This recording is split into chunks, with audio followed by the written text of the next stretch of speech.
रामधारी गुप्ता उच्च गति अभ्यास खंड 2 प्रतिलेखन संख्या 21, 22 व 23 गति 120 शब्द प्रति मिनट। Be ready. 3, 2, 1 स्टार्ट। महोदय, भारत जैसे बहुभाषा भाषी देश में जहां विभिन्न भाषा परिवारों की 1652 भाषाएं बोली जाती हों, अष्टम सूची के अनुसार भी देश की 18 प्रधान भाषाएं हों, खान पान, वेशभूषा, रीति रिवाज आदि की दृष्टि से भी एक प्रांत दूसरे प्रांत से बहुत भिन्न हो, वहाँ देश की अखंडता को बनाए रखने के लिए सबसे अधिक आवश्यक यह है कि संपूर्ण देश के नागरिकों का वैचारिक स्तर पर आदान प्रदान हो, सांस्कृतिक विनिमय हो, एक दूसरे को समझने सराहने की चेष्टा हो। जहाँ संपूर्ण देश की भाषा एक हो, वहाँ तो शायद उसका एक राष्ट्रभाषा से यह संभव भी हो सके, किंतु भारत जैसे विशाल तथा विभिन्न संस्कृतियों और विविध भाषाओं वाले देश में अनुवाद ही सबसे सशक्त माध्यम है, जो संपूर्ण देश को एक सूत्र में बांधे रखने में सहायक हो सकता है। द्विभाषिकता का महत्व भारत में प्राचीन काल से रहा है। आज भी भारतीय जनसंख्या के सांख्यिकीय आंकड़े यह बताते हैं कि भारत में द्विभाषियों का प्रतिशत काफ़ी ऊंचा है। कहने की आवश्यकता नहीं कि सभी भारतवासी सामान्यतः हिंदी या निकटवर्ती प्रांत की भाषा को दूसरी भाषा के रूप में प्रयोग करते हैं। हिंदी भाषियों के मध्य हिंदी का प्रचार शिक्षा, व्यवसाय, जनसंचार, फिल्म आदि कई कारणों से हुआ। द्विभाषिकता का महत्व रोजी रोटी तथा आत्मविश्वास या आत्मप्रचार से बढ़ता है। यह द्विभाषिकता अनुवाद की मूल भित्ति है। एक व्यक्ति अपने भावों व विचारों को दूसरे तक पहुंचा सके तथा दूसरे की बात स्वयं समझ सके, इसीलिए वह 2 या अधिक भाषाएं सीखता है। यह व्यावहारिक सत्य है कि जो व्यक्ति जितनी अधिक भाषाएं जानता है वह उतना ही बहुज्ञ है, क्योंकि भाषा के सहारे उसका परिचय क्षेत्र तो बढ़ता ही है। वह विभिन्न भाषिक संस्कृतियों से भी परिचित होता है। पैरा। देश चाहे भौगोलिक दृष्टि से छोटा हो या बड़ा, शक्तिशाली हो या निर्बल, धनी हो या निर्धन, संश्लिष्ट अंतर्राष्ट्रीय राजनीतिक स्थिति को समझने के लिए दूसरे देशों की साहित्यिक, दार्शनिक, वैज्ञानिक स्थिति को समझने तथा उनसे लाभ उठाने के लिए उसे अनुवाद का सहारा लेना पड़ता है। सभी विकसित देशों में इसीलिए अनुवाद का बड़ा महत्व है।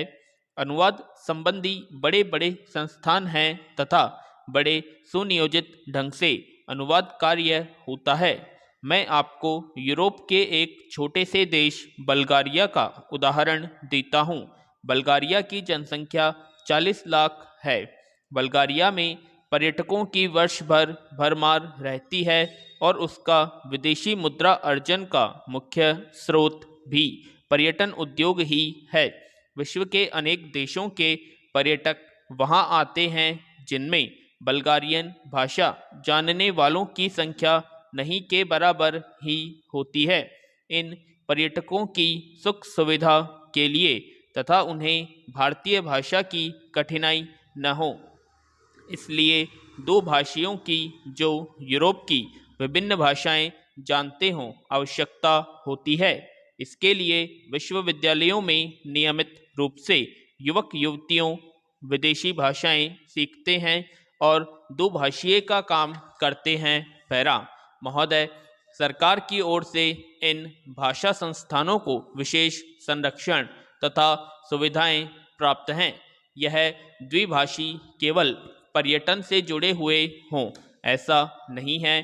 दूसरी भाषा सीखकर ये अनुवाद कार्य करते हैं। प्रकाशन संस्थानों में, जनसंचार माध्यमों में तथा विज्ञान निकायों में प्रतिष्ठित अनुवादक के रूप में जाने जाते हैं।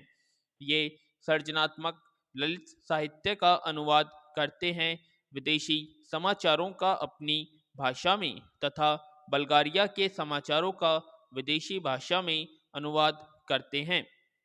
ये अनुवादक अपनी अपनी भाषा के विशेषज्ञ माने जाते हैं। यदि आप कभी बल्गारिया जाएं तो आप देखेंगे कि आप चाहे इनकी भाषा न जानते हों, किंतु आपकी भाषा जानने वाले आपको जरूर मिलेंगे। अभी कुछ महीने पहले की ही तो बात है, जब भारत के राष्ट्रपति डॉक्टर शंकर दयाल शर्मा बल्गारिया गए। वहाँ बल्गारिया वासियों ने हिंदी में उनका स्वागत किया और भारत संबंधी प्रश्न भी उन्होंने राष्ट्रपति जी से हिंदी में ही किए। भारतीय प्रतिनिधिमंडल के लिए यह सुखद आश्चर्य था। वस्तुतः अनुवाद या भाषांतरण उनके लिए व्यावसायिक अनिवार्यता है। यूरोप के अन्य देशों में भी यही स्थिति है, जहां विश्व में प्रकाशित किसी भी भाषा का महत्वपूर्ण शोध निबंध या कोई विदेशी चर्चित साहित्यिक कृति उस देश की भाषा में तत्काल अनुदित हो जाती है। पैरा इतिहास साक्षी है कि ईसाई धर्म के प्रचार में अनुवाद की भूमिका कितनी महत्वपूर्ण रही है। ईसाई धर्म के विश्वव्यापी प्रचार के लिए बाइबल के अनुवाद की व्यापक योजना बनाई गई। अनुवाद ने ही बाइबल को भारत के गांव-गांव यहाँ तक कि आदिवासी क्षेत्रों तक पहुँचा दिया। बाइबल के बाद सबसे अधिक भाषाओं में और एक ही भाषा में कई बार भगवत गीता का अनुवाद हुआ। भारतीय दर्शन और प्रतिभा को समझने की लालसा ने विदेशियों को प्रेरित किया कि वे गीता का अनुवाद अपनी भाषा में करें। आज विश्व की सभी प्रमुख भाषाओं में गीता का अनुवाद आपको मिलेगा। अवधी भाषा में लिखित रामचरितमानस भी देश और विदेश की अनेक भाषाओं में अनुदित होकर विश्व साहित्य का अनुपम ग्रंथ बन गया है। वस्तुतः अनुवाद ही वह माध्यम है जो देशीय रचना को भौगोलिक सीमा से मुक्त कर विश्व मंच पर प्रतिष्ठित करता है। गीतांजलि की ख्याति का एक प्रमुख कारण उसका विदेशी भाषाओं में अनुदित होना भी है। अनुवाद दो भाषाओं के मध्य सेतु का काम करता है और दो संस्कृतियों को निकट लाता है।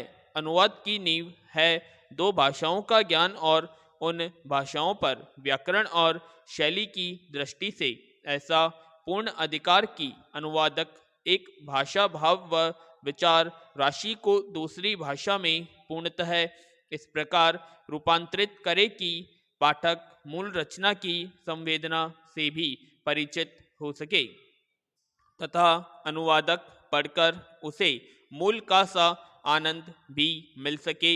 यही लक्ष्य अनुवादक के लिए समस्या उत्पन्न करता है और इसी में उसके कौशल की पहचान भी होती है। स्रोत भाषा का ज्ञान अनुवादक के लिए इसीलिए अपरिहार्य माना जाता है। पैरा भाइयों और बहनों, आज मुझे बड़ी प्रसन्नता है कि हमारे बड़े बड़े कृषि वैज्ञानिक और कृषि विशेषज्ञ अपने अनुसंधानों के सार राष्ट्रभाषा हिंदी में प्रस्तुत करने के लिए पूरे देश से यहाँ एकत्र हुए हैं। मैं तो हमेशा ही कहता रहा हूँ कि किसानों तक नई जानकारी उनकी ही भाषा में पहुँचाई जा सकती है।